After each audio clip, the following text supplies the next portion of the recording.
Assalamualaikum warahmatullahi wabarakatuh. Saudara-saudara, firman Allah Subhanahu wa Ta'ala di surat Ali Imran ayat 103. Wa'tasimu bihablillahi jami'au wala tafarraqu, dan berpeganglah dengan teguh kepada agama Allah dalam keadaan bersatu, dan janganlah kamu bercerai-berai. Nah, ini perintah Allah. Lantas, sebuah pertanyaan, bisakah umat Islam bersatu? Jika kita melihat perjalanan sejarah, persatuan umat Islam lebih banyak terbentur politik. Persatuan umat Islam lebih banyak terbentur politik.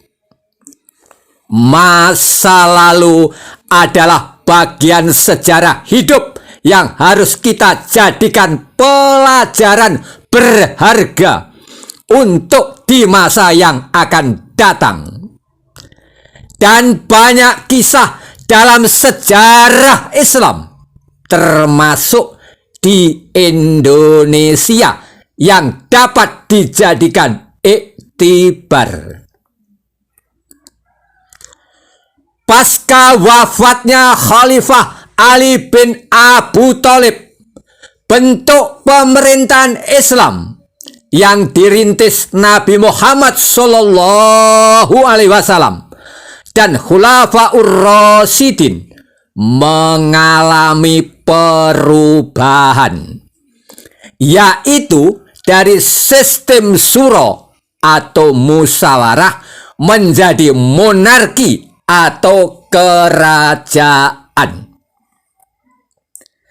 Kekhalifahan Muawiyah diperoleh melalui diplomasi tidak sehat yang dilakukan oleh Amr bin As dengan Abu Musa al-Asy'ari mewakili pihak Khalifah Ali bin Abu Thalib dalam peristiwa tahkim di Daumatul Jandal.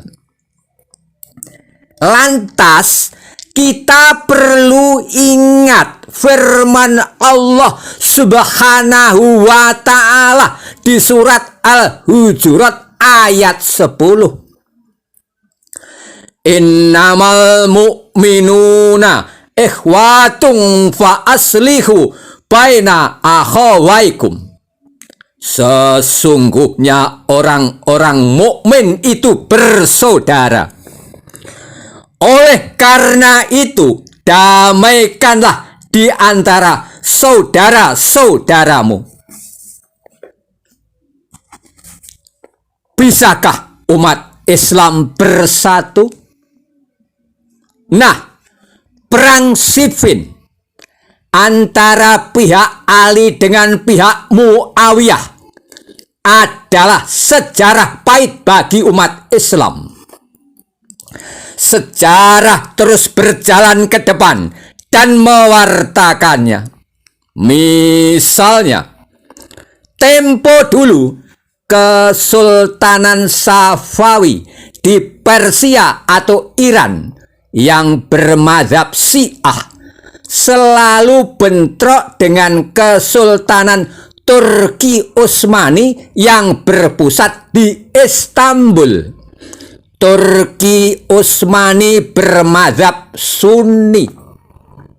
Idealnya, berbeda pendapat baik pribadi juga organisasi boleh, tapi tetap dalam koridor, jangan ditonjolkan. yang bisa menghancurkan Islam dan umatnya. Nah, makan ketupat sama tahu. Jangan lambat punya ilmu. Bagaimana Islam di Indonesia? Khususnya ditinjau dari segi sejarah. Umat Islam sebagai mayoritas penduduk di negeri kepulauan itu, persoalan internal dan eksternal menggelayuti penduduknya. Persoalan internal dan eksternal menggelayuti penduduknya. Sebelumnya, ingat, makna sejarah adalah dialog pemikiran antara seseorang dengan fakta hasil rekaman masa lampau. Sebagian sejarawan asing saat berbicara tentang Islam menghasilkan pendapat yang tidak jujur dan subjektif. Kita cari kebenaran, bukan pembenaran. Misalnya, sejak tahun 1958, teori Gujarat digugat oleh Buya Hamka dan didukung oleh Zainal Abidin Abbas. Tentu punya sejumlah argumentasi yang kuat. Nah, sejarah ditulis dari berbagai sumber, termasuk cerita rakyat. Tempo dulu, di Tulung Agung dan sekitarnya, Tulung Agung di Jawa Timur, ada sebuah lagu dolanan begini. Tempo talu tameng Trunajaya numpak celeng, tumbak keris di bebengkung Trunajaya ketrikung. Ciet ciet Trunajaya dibebencet ngek. Itu terjemahannya. Gebuk dilampiri perisai, Trunajaya naik celeng. Maksudnya kekuasaan. Tumbak keris diikat ombyokan, Trunajaya diisolir. Ciet ciet Trunajaya digencet. Maksudnya kalah. Ngek, maksudnya dipaksa untuk mati. Nah, sejarah mencatat Trunajaya mengobarkan perang Trunajaya dari tahun 1674 sampai tahun 1679. Trunajaya adalah pahlawan bangsa kita. Selama 5 tahun dia berjuang menegakkan keadilan dan kebenaran. Tahun 1677, Kartasura, ibu kota kerajaan Mataram, diduduki oleh pasukan Trunajaya. Rakyat mengangkat Trunajaya sebagai raja, bergelar Prabu Maduretno. Trunajaya melawan Sunan Amangkurat II, Raja Mataram, yang mana pengangkatannya dilakukan oleh company di Batavia. Politik divide et impera. politik memecah belah untuk memerintah dari Kompeni digelindingkan, yang mana akhirnya Trunojoyo dikalahkan. Penghitaman terhadap sejarah perjuangan Trunojoyo digulirkan lewat cerita rakyat dan lagu dolanan yang tidak senang terhadap perjuangan Trunojoyo. Sedikit contoh sejarah yang lainnya. Misalnya, di permulaan abad ke-20 muncullah Jamiat Khair. Jamiat Khair adalah organisasi pergerakan yang didirikan 17 Juli 1905 oleh Habib Abu Bakar di Batavia atau Jakarta. Organisasi ini punya sekolah modern jauh lebih dulu sebelum taman siswa didirikan. Bahasa pengantar bahasa Indonesia disebut bahasa Melayu pada waktu itu. Pembelajaran tidak dikotomi antara ilmu agama Islam dengan ilmu pengetahuan umum.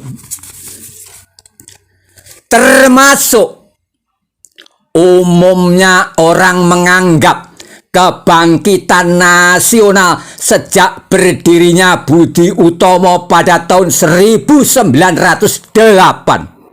Sesungguhnya Haji Samanhudi sejak 16 Oktober 1905 di Solo mendirikan SDI, Sarekat Dagang Islam. Pada suatu ketika, peristiwa Solo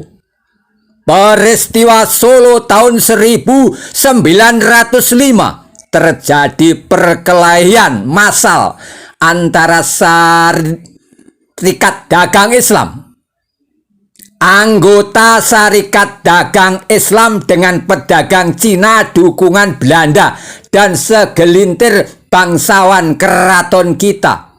Terjadi perkelahian massal. Peristiwa ini sangat mempengaruhi kelompok Dr. Wahidin Sudirohusodo untuk mendirikan Budi Utomo. Tujuannya hanya memperjuangkan kelompok priai Jawa dalam bidang pendidikan dan kebudayaan. Kalau kita mau jujur, yang lebih maju dan patriotis adalah Sarekat Dagang Islam. Motivasi yang dimiliki umat Islam Indonesia adalah motivasi religius untuk mensejahterakan seluruh rakyat Indonesia. Baldatun thayyibatun wa rabbun ghafur. Negara penuh kemakmuran dan Tuhan melapangkan ampunannya. Khususnya umat Islam di Indonesia. Mampukah memupuk persatuan Islam yang tangguh? Mampukah memupuk persatuan Islam yang tangguh? Ukhuwah Islamiyah dan ukhuwah watoniyah.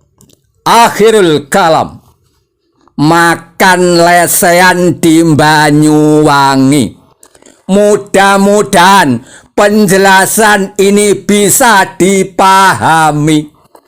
Wassalamualaikum warahmatullahi wabarakatuh.